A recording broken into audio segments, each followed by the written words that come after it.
Sveiki, mano vardas yra Ednas ir šiandieną video bus šiek tiek kitoks, todėl kad šiandieną aš esu oro uoste ir kartu su savo draugais skrisime į Kretą. Daug detalių dabar negalėčiau pasakyti, nes aš pats nežinau, kaip ten viskas bus, bet manau viskas bus labai zaibys. Edvinas Navickas, Vilnius Heraklijonas. Tu tai viskavo geri, karoči. Bandau atsigauti.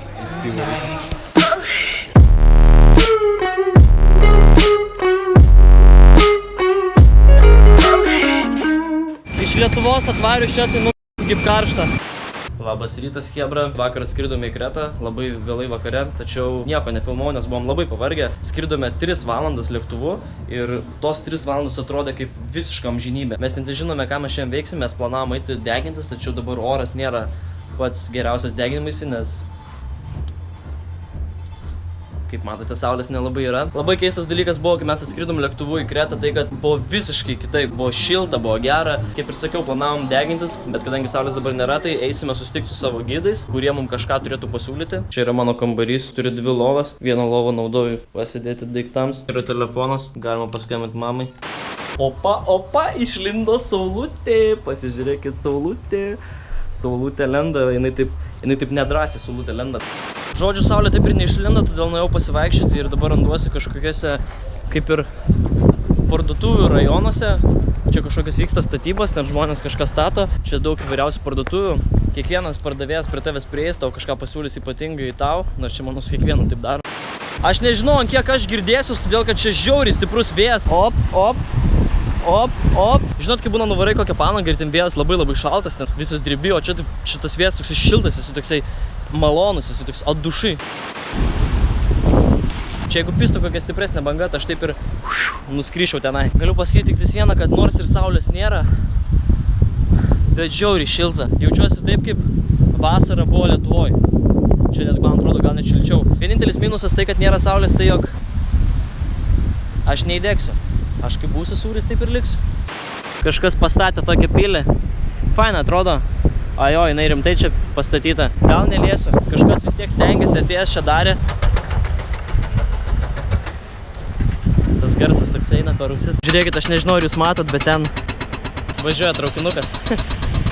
Tuomet aš po truputį judėjau link viešbučių, nes buvo prasidėję mūsų pietus ir reikėjo pavalgyti. Tačiau toje vietoje, kur aš buvau, krantai buvo nerealūs, jie buvo akmenuoti, įvairiausių formų, buvo įdomu ant jų palaipyti, nepaisant to, kad šalia vyko didžiausios statybos. Tuomet aš grįžęs į viešbutį su draugais pavalgiau, mes išsiruošėm į miestą ir ten išsinuomavome mašiną. Žodžiu, sveiki, mes ką tik išsinuomavome mašiną Ferrari ir štai kaip jie atrodo.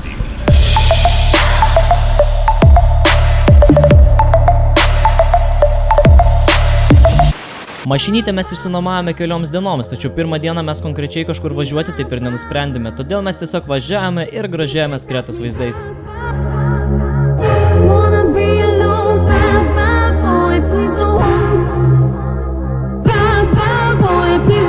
Bet žiauriai fainai, mūsų viešbutis čia nesimato, jis ten toliau iš to kalno. Toli. Tadam, prašau.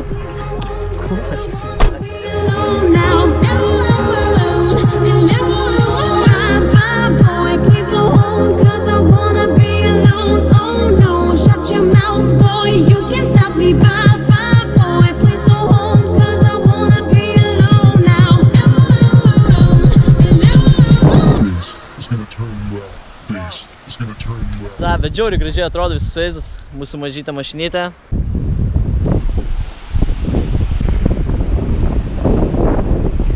Ir taip pist vėjas ir aš nuskrendu. Davai, flip bottle challenge.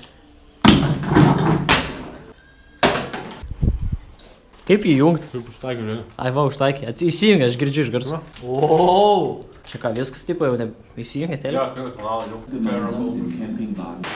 Žodžiu, dabar varysime su mašina iki vieno miesto, pasižiūrėsim kaip ten kas. Ir po to tikriausiai grįžę varysime anksčiau miegot, todėl kad rytoj važiuosime į Palm Beachą, kuris yra pats populiariausias visoje Kretoj.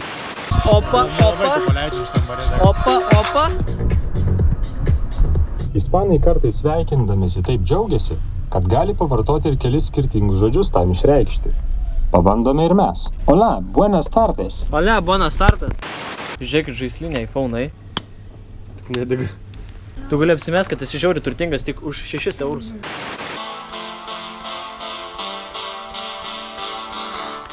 Dabar droping.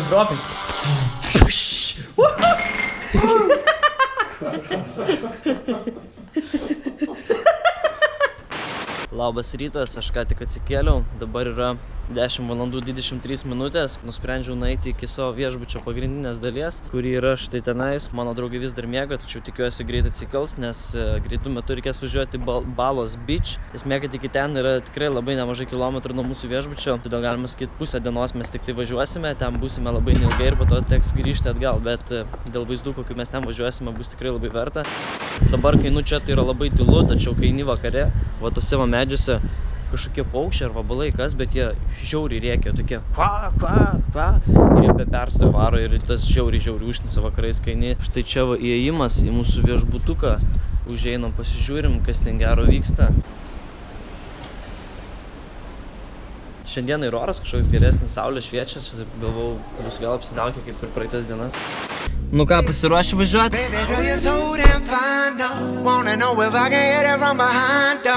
I'm sipping on you like some fine wine, though. When it's over, I press rewind, though. Talking bands, I got it. Benjamins in my pocket. I traded my truth for some robins, and he's playing Batman. Fatty's gonna rob him. Yeah. I got the Glock in my Robin. 17 shots, no 38. Yeah, I got the Glock in my Robin. 17 shots, no 38. Yeah, she's fine. Wondering will she be mine? Walk past, I press rewind. See that ass one more time. And I got this soul. Kai buvome jau netoliese Blue Balos paplūdimio, mes privažiavome vieną postą, kuriame susimokėjimo po 1 eurą už įvažiavimą ir mums pasakė, kad iki stovėjimo aikštelės reikės važiuoti 7 km, o tuomet 2 km eiti. Viskas atrodė labai fainai ir paprasta, tačiau 7 km kelias buvo visas duobėtas, o važiuojant atrodė, kad visa mašina tuoj subirės. Ką jūs?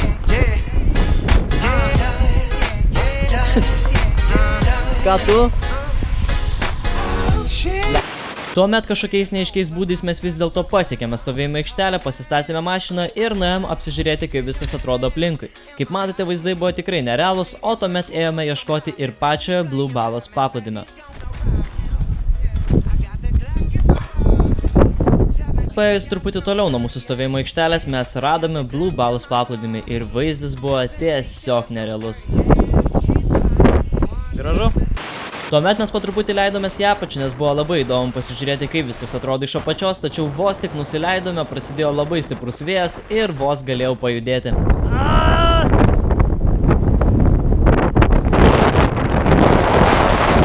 Rimtai, tu gali laikyti? Nepaisant to, kad buvo labai didelis vėjas, mums visiems labai patiko, mes pasidarėme fainų nuotraukų ir po truputį žygiavome atgal, kur mūsų laukia 210 km kelionė iki mūsų viešbučio. Žodžiu, labą dieną. Šiandien nieko ypatingo nenuveikėme, atsikėlėme labai vėlai, pramiegojome ne tik pusryčius, kuriuos jau 3 kartus esame pramiegoję, bet ir pietus, nes vakar buvome klube, buvo labai fainai, buvo labai linksma.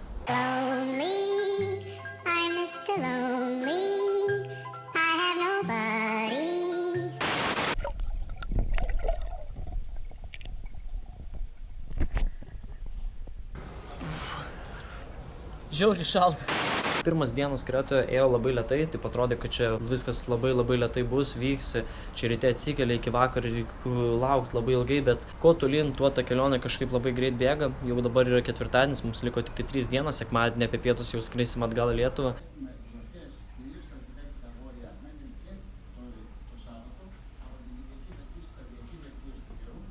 Mano kompas kaip kekšė, viską krauni, vieša ir prieinama. Žodžiu, prikolas tame, kad mes kiekvieną dieną prieš vakarą važinėdom toli į miestą arba eidom peškom iki parduotuvės, kad surasti ko nusipirkti, atsigerti. Čia prikolas tame, kad parduotuvė, kur galima sakyti visko galima rasti, buvo mūsų viešbutyje. Čia visko yra čipsų, šudukų, dantų pastas irgi yra. Ir čia kaina yra žymiai geresnė negu parduotuvėse. Aš nežinau, kodėl mes kiekvieną dieną vaikščiom taip toli, o čia būdavo viskas vietai. Žodžiu, sveiki, šiandien tokia ypatinga diena, todėl kad pirmą kartą per visą savaitę išlindo saulutė. Viena skrusdėlytė. Viską neša. Kaip karšta, eik tu savo. Žodžiu, šią saulėtą dieną, šeštadienis, paskutinė diena, rytoj išvarom. Nusprendžiau išsinuomoti mopedą.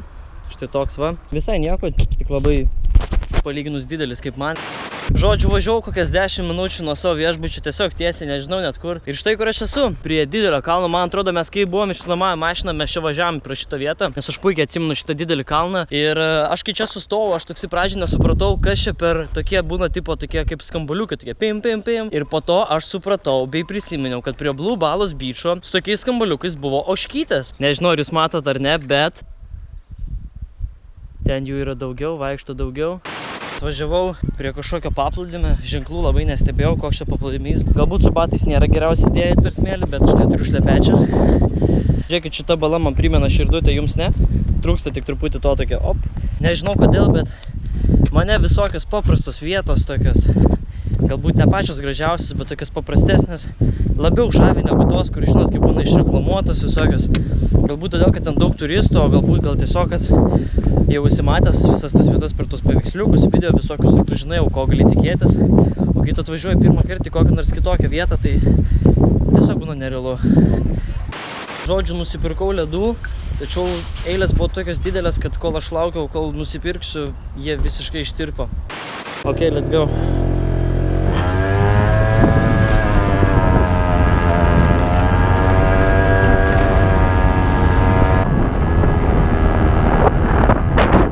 Thank you. No problem. Bye bye. Take it easy, yeah? Žodžiu, esmė tame, kad aš nuvažiavau atiduoti mopedą tam žmogui, paskui išsinuomavau jį, bet jisai sako, o tai davai aš tai pavešiu iki viešbučio, nes čia tas viešbutis yra labai netoli nuo tos vietos, kur aš išsinuomavau tą mopedą ir jisai paėmė mane ir pavežė. Pridėjo mane Facebook'e, tai dabar bus įdomu, turėsiu naujų draugų iš Kretos ir čia, kaip ir minėjau anksčiau, yra labai draugiški žmonės. Štai taip ir prabėgo mano atostogos Kretoje, nors ir ne viską filmau, tačiau vis tiek džiaugiuosi, jog sukūriau šitą video. Na, o jeigu jums patiko šitas video, tai paspauskite like, pasidalinkite bei pakomentuokite, kuri vieta šiame video jums labiausiai patiko. Ačiū dar kartą, kad žiūrėjote mano naują video blogą, su jumis buvau aš Edvinas ir susimatysime jau kitą savaitę. Iki. 17 shots, no 30. Yeah, she's fine, wondering where she